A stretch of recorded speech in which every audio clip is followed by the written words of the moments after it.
Thank you very much.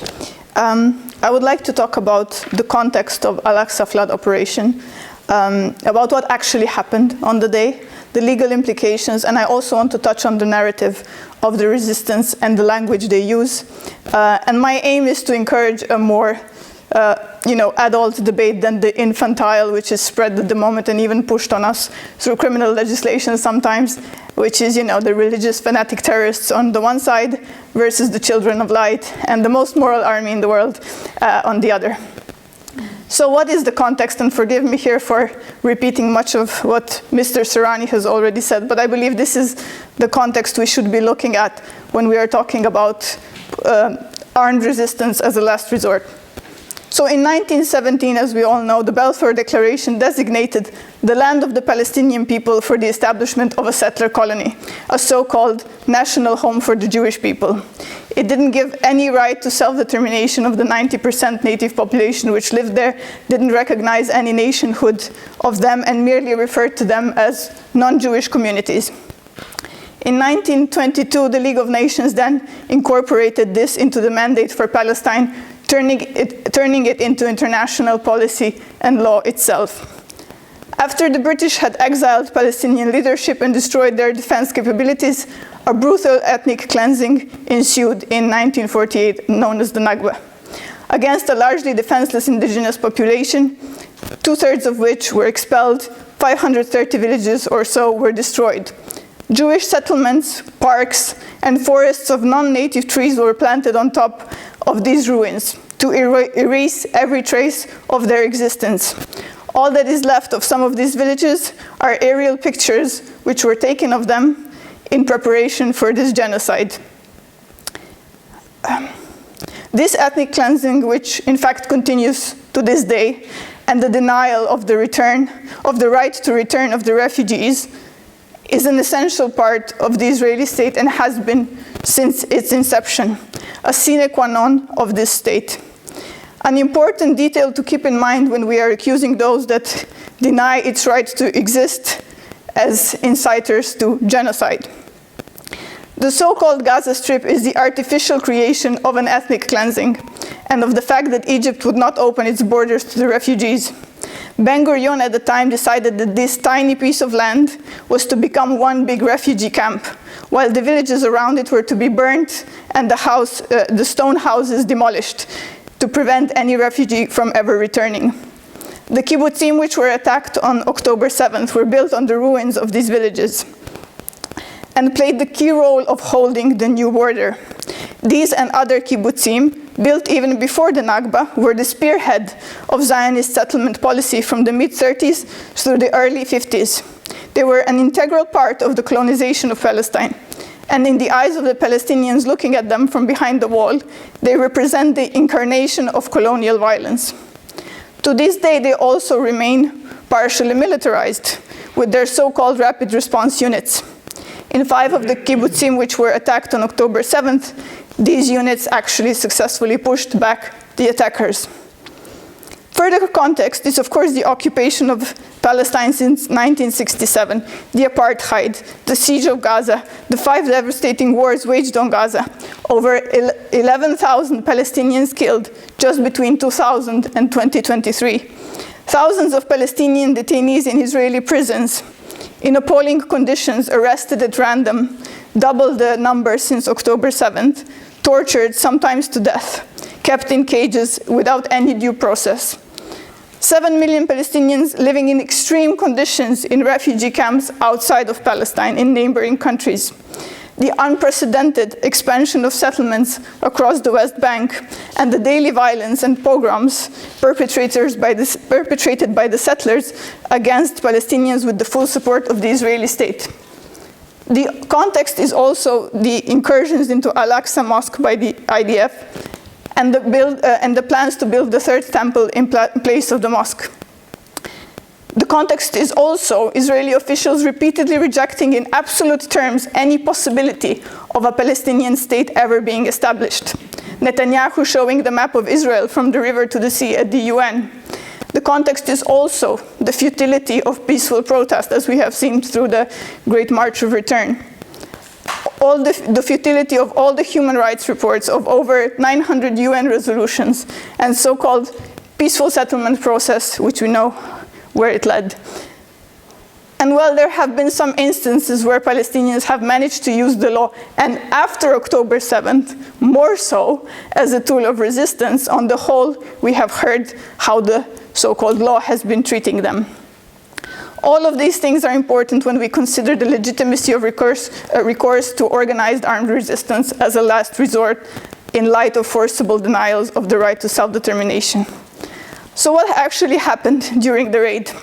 7 Palestinian armed resistance groups participated, with Al-Qassam brigades playing the central role. And civilians joined in also spontaneously. They entered by land, sea, and air, launching simultaneously a rocket and mortar attack, targeting military bases and militarized settlements, cities, towns, villages, a beach, and other outdoor spaces. We can roughly speak about 2 stages of the raid.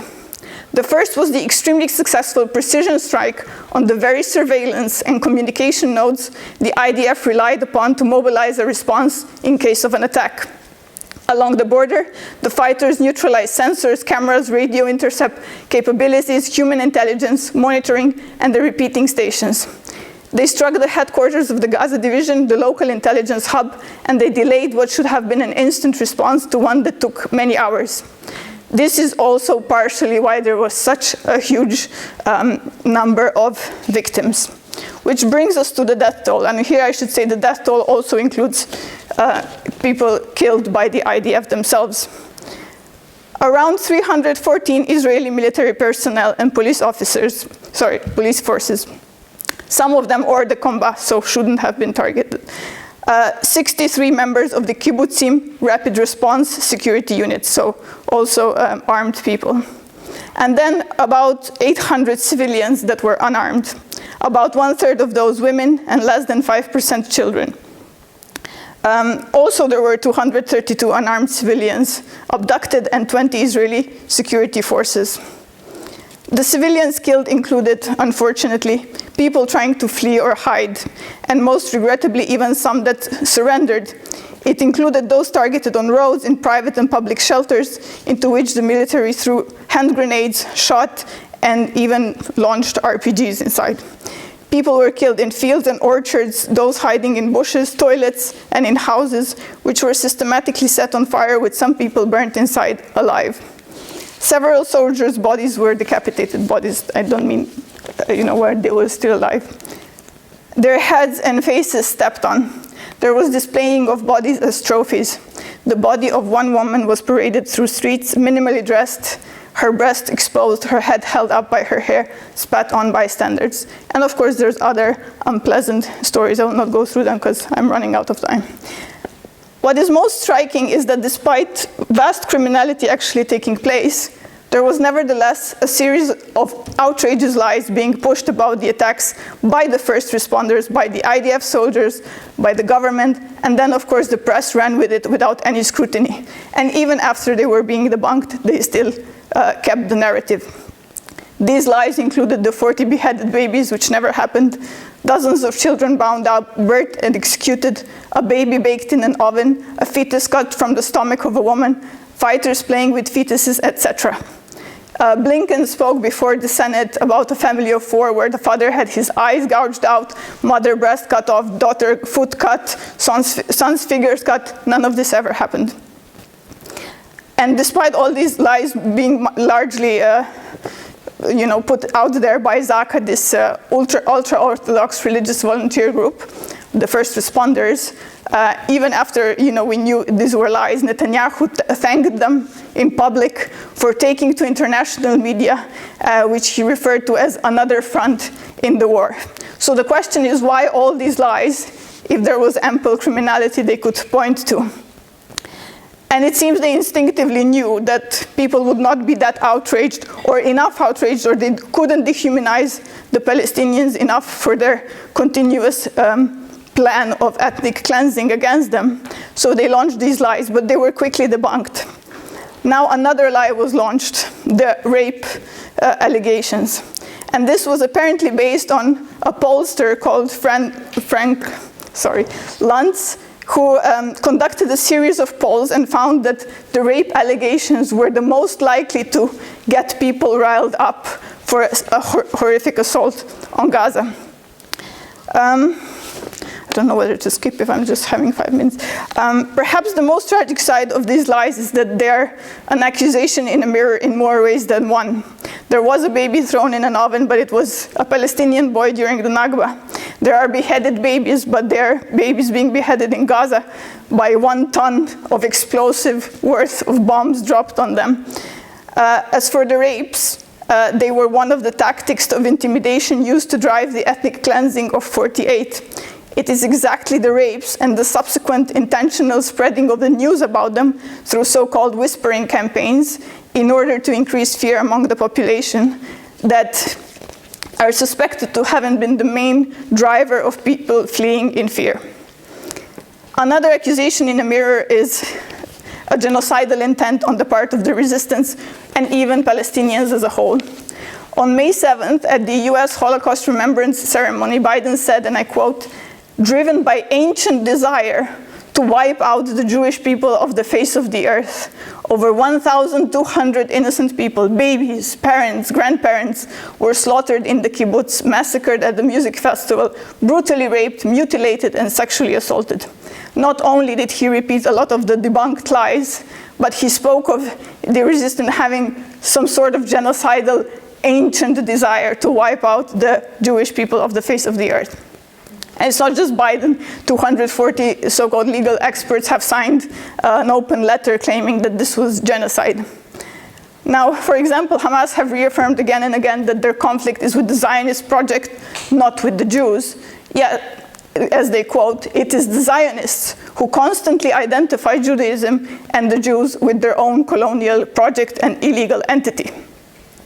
The aims of the raid were in fact to reassert the right to self-determination, the release of Palestinian hostages, the protection of the sanctity of Al-Aqsa, and not the wiping out of anybody from the face of the earth. It is also important to remember that the victims included Israeli Jews, Israeli Muslims, Arabs, Bedouins, as well as non-Israeli Thai and Nepalese foreign workers. So clearly the only thing that unites all these people is not their religion or nationality, but rather that they all sustain the settler colonial project called Israel. While there has been no genocidal intent, there has nevertheless been a mass killing of civilians, and the principle of distinction was not followed. Which brings us to the arguments of the resistance, why they have attacked also civilians. In fact, when you read through their various statements from the various groups, it kind of reminds you of the defense lawyers in the Brothers Karamazov, if anyone is familiar with Dostoevsky. It kind of goes like this: we did not kill civilians, but also there are no civilians. And either way, we are the victims of occupation, so nobody should blame us for the things we do. I could give you the different quotes, but that's basically the gist of it. The denial of there being any civilian rests on the fact that the conscription applies to all Israelis above the age of 18. The attitude that the army is the nation, and also the perception that the entire population are settlers and thus complicit in the occupation. While not making any difference in terms of the Geneva Convention definition of civilian, let me be very clear on that, these sentiments are not merely the construct of the resistance. In fact, it was Ben-Gurion who declared that the whole nation is the army. And Shimon Peres, his man for arms procurement, declared that Israeli soldiers and civilians are interchangeable. Today, the army is the center of the Israeli society, the cradle of its social, economic, and political ruling class. And, Israel's 7 universities and top research centers have collaborated with the IDF. As for the entire nation being settlers, one can just look at the statement which Gideon Levy has recently made, where he said, all Israelis are complicit in the occupation. All of us, every single Israeli, are settlers. Anyone who thinks that this is only a small and violent settler minority to which most people have no connection is completely lying to themselves. We all bear the blame. Which leads me to the conclusion that it would be good to drop the entire term innocent civilian, which gets thrown around so much. Let's just stick with civilians who should not be attacked and not talk about who is innocent and who is not, because we are not getting anywhere on both sides of the debate. But of course, like, if I look at the statements of the ICC prosecutor, the amount of times he speaks about Israeli innocent civilians is disproportionately high to when he speaks about innocence on the Palestinian side. It was 3-1, I think, in the last statement he gave. And I would like to not speak about so much the legality of or the legal aspects of the request for the arrest warrants, but I would like to draw attention to how he presented this request and how he framed both sides. So when he referred to October 7th, he spoke of a shocked world, of unconscionable crimes, of unfathomable pain, and he spoke about how calculated cruelty in inflicting this pain. None of this language was reserved for the Israeli side. The most he said there is that they caused profound suffering. And I would just like to remind him that the world is shocked, but not with October 7th. As bad as it was, we are shocked way more with the Israeli genocide, and we are in the streets making this very clear, so maybe he should reflect that. As for the, shall I say, okay, I will stop. I had another point, but it's okay. Thank you very much.